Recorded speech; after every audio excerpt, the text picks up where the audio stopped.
Imagine for a moment the world slowing down around you.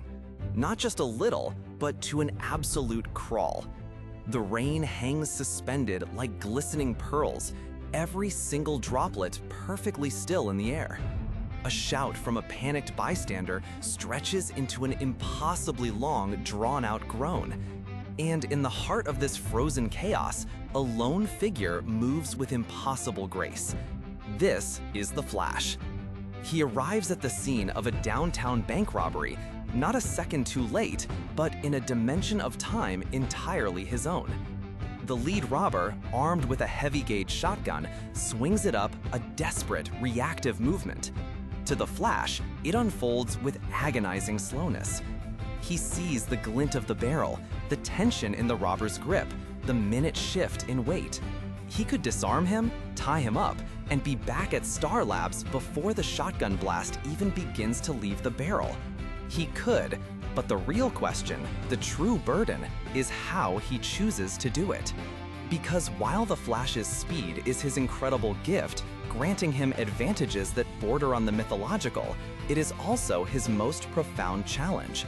For a being who can break the sound barrier with a thought, who can vibrate through solid objects and outrun light itself, the act of engagement, especially in combat, becomes a delicate tightrope walk. A single full-power punch from the Flash, delivered at even a fraction of his top speed, would be utterly devastating. It would not just knock out a normal human, it would be unequivocally, fatally lethal. His speed isn't just a physical attribute, it's a force of nature, and wielding it against the fragile human form requires immense, almost unfathomable restraint. Think about that for a moment. In almost every single confrontation he faces, the Flash is holding back, not just by a little, but by orders of magnitude. He's not fighting to win in the traditional sense, but to neutralize, to disarm, to incapacitate, all without causing permanent harm. This means every interaction, from a simple street mugging to a cosmic-level threat, involves a complex, instantaneous calculation.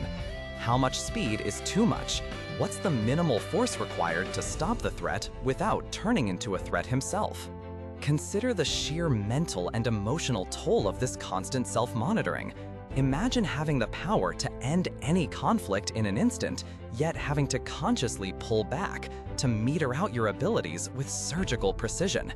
It's like living with an internal governor, one that's constantly engaged, always reminding him of the destructive potential within him. He can't just react instinctively. Every move is a deliberate choice. He might tap an opponent just hard enough to send them sprawling, rather than through a wall. He might subtly shift their balance or disarm them with a blur of motion that no one can follow, leaving them bewildered rather than broken. This isn't just about physical control, it's about moral clarity. His heroic code isn't just a set of rules, it's an active, ongoing process of self-discipline. It's the difference between being a powerful force of chaos and a precise instrument of justice. The heavy burden he carries isn't the weight of the world on his shoulders, but the weight of his own potential, carefully contained and conscientiously applied. This level of disciplined self-control is a defining feature of his character, just as much, if not more, than the raw speed itself. It's what elevates him from merely being the fastest man alive to being one of the greatest heroes.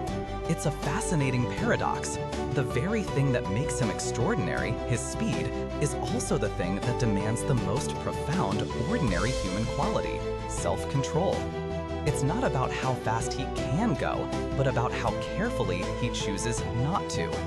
This constant internal battle, this tightrope walk between immense power and incredible restraint, defines his very essence.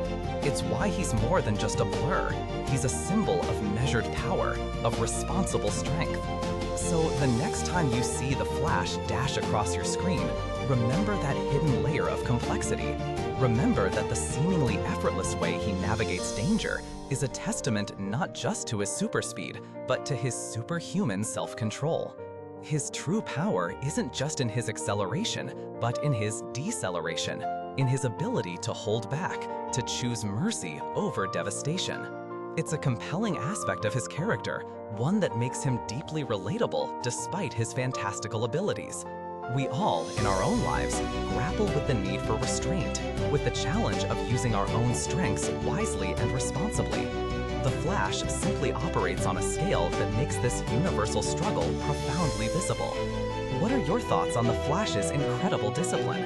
Are there other heroes you feel embody a similar level of necessary restraint? I'd love to hear your perspectives in the comments below.